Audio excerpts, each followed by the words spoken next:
मित्रांनो, स्वागत आहे तुमचं आपल्या YouTube चॅनल वरती, ज्या ठिकाणी आपण 10,000 A to Z सर्व प्रकारचे इंग्लिश शब्द त्याचं वाचन कसं करायचं, त्याचे अर्थ किती निघतात आणि प्रत्येक अर्थाला घेऊन इंग्लिश मध्ये कशा प्रकारे बोलायचं हे सर्व प्रकारे पाहतोय. तर बघा मित्रांनो, व्हिडिओ शेवटपर्यंत पहा. पहिला शब्द आहे ॲड्रेस. तर याचा पहिला अर्थ जो निघतो तो आहे पत्ता. दुसरा आहे भाषण किंवा संबोधन करणे. तिसरा आहे समस्या हाताळणे आणि चौथा आहे नावाने हाक मारणे किंवा संबोधने. बघा वाक्य, तुझा घरचा पत्ता सांग. Tell me your home address. तर या ठिकाणी पत्ता म्हणून आपण ॲड्रेस वापरलेला आहे. दुसरं वाक्य आहे, नेत्याने जनतेला संबोधित केले. The leader address the public. या ठिकाणी क्रियापद म्हणून वापरले आणि ज्यावेळेस क्रियापद म्हणून आपण वापरू त्यावेळेस ईडी लावून त्याचं दुसरं आणि तिसरं रूप तयार केलं जातं, हे पण लक्षात ठेवा. The leader address the public. तर या ठिकाणी संबोधित करणे, संबोधन करणे म्हणून हा शब्द वापरला, त्याचं भूतकाळातलं रूप आपण घेतलंय. तिसरं वाक्य आहे बघा, या समस्येकडे लक्ष देणे गरजेचे आहे. We need to address this problem. तर या ठिकाणी समस्या हाताळणे या अर्थाने आपण वापरलाय. ठीक आहे, समस्येकडे लक्ष देणे, समस्या हाताळणे.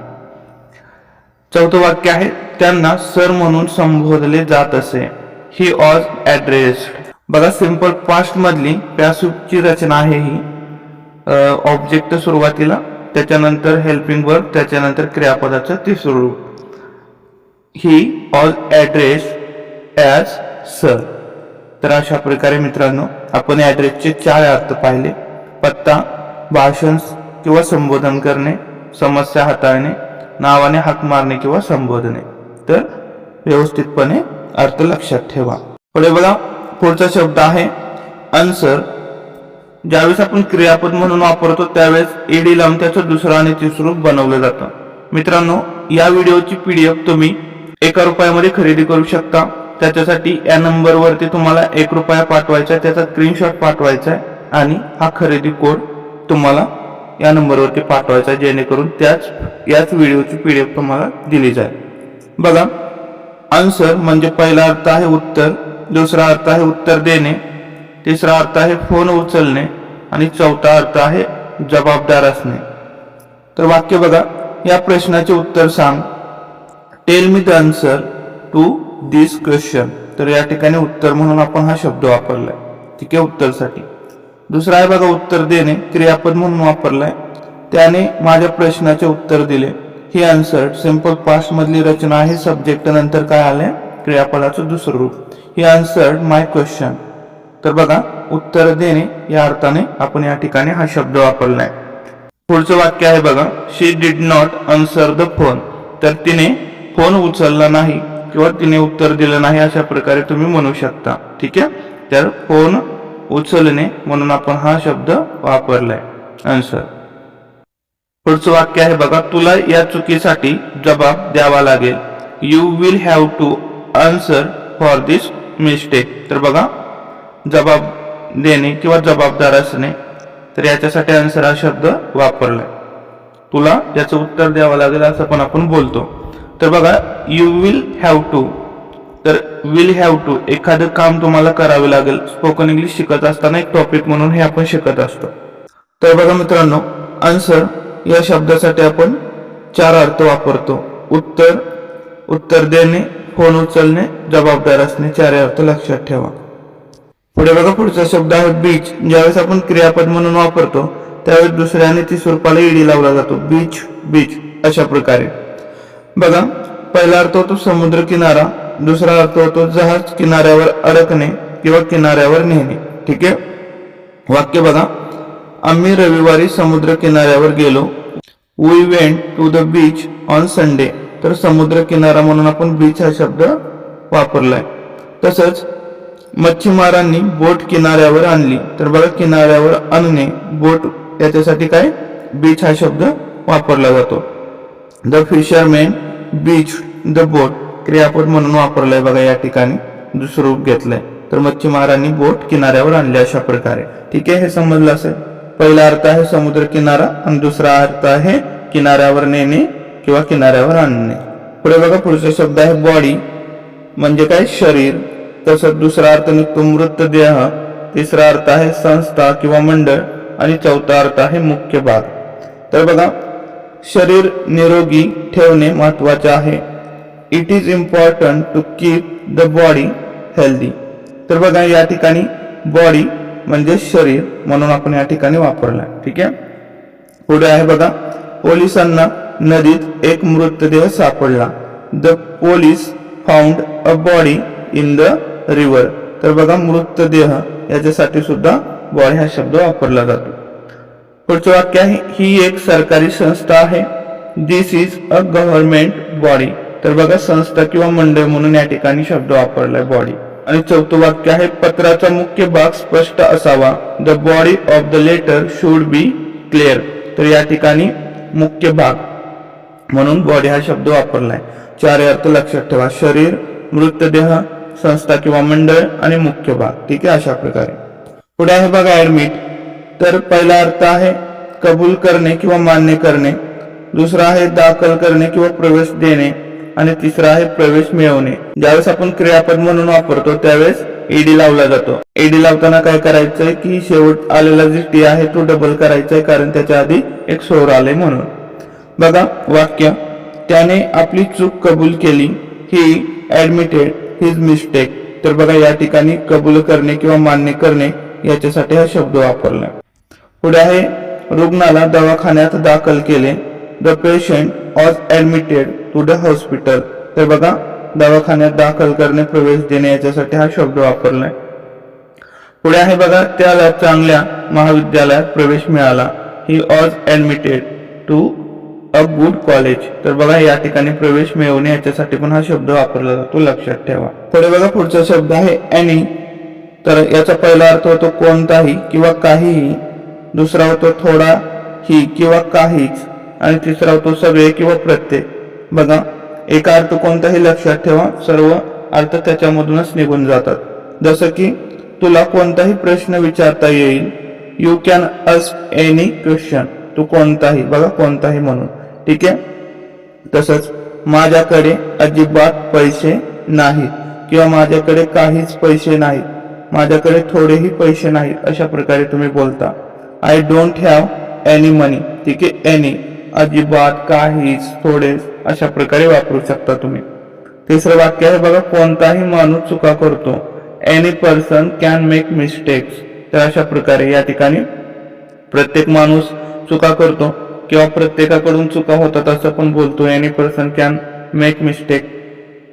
प्रत्येक माणूस चुका करू शकतो अशा प्रकारे. ठीक आहे. तर लक्षात ठेवा मित्रांनो काही असे मराठी वाक्य आहेत जे इंग्लिश मध्ये ट्रान्सलेट करताना आपल्याला थोडे वेगळे वाटतात. पुढे बघा पुढचा शब्द आहे बेअर. पहिला अर्थ होतो अस्वल, दुसरा होतो सहन करणे, तिसरा होतो वाहून नेणे किंवा उचलणे क्रियापद म्हणून आणि चौथा होतो फळ देणे किंवा जन्म देणे. हे पण क्रियापद म्हणून वापरलं जातं. सहन करणे पण क्रियापद म्हणून वापरलं जातं. वाक्य बघा ज्यावेळेस आपण क्रियापद म्हणून वापरतो त्यावेळेस त्याचं दुसरं बोर आणि तिसरं होतं बोर्ण.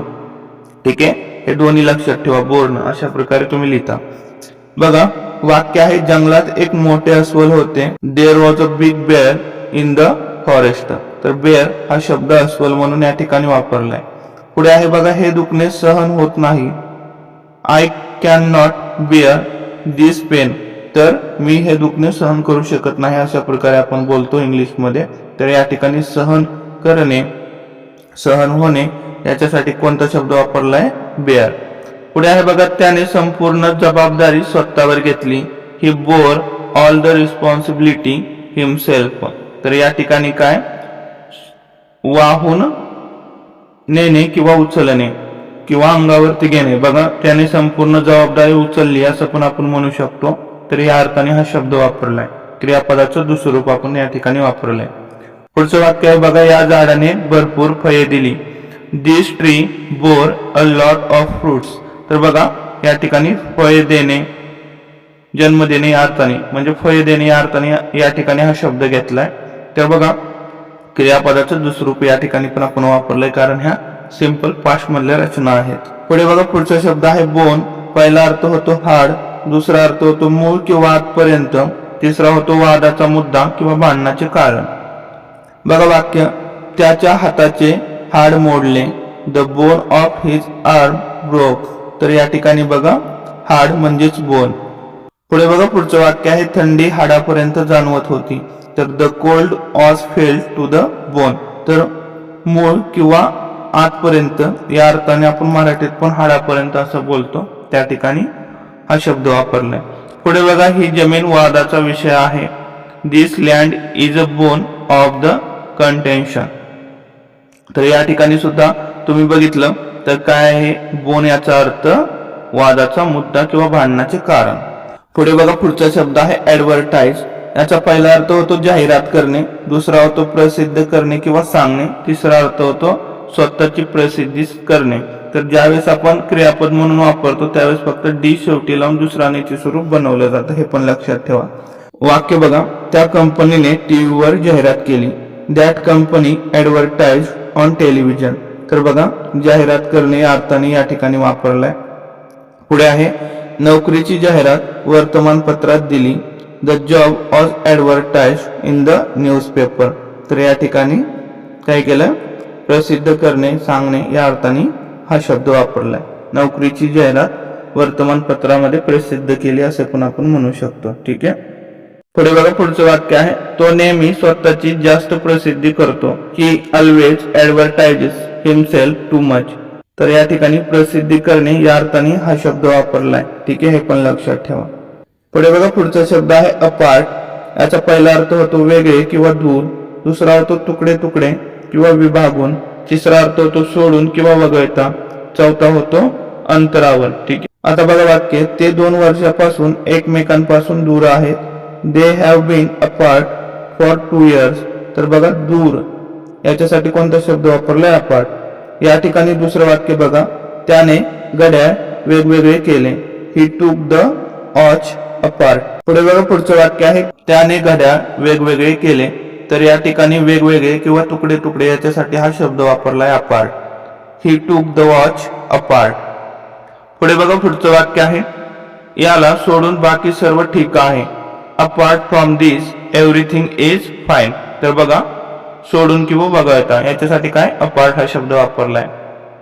पुढचं वाक्य आहे, 2 झाडे 10 फुटांच्या अंतरावर आहेत, the 2 trees are 10 feet apart.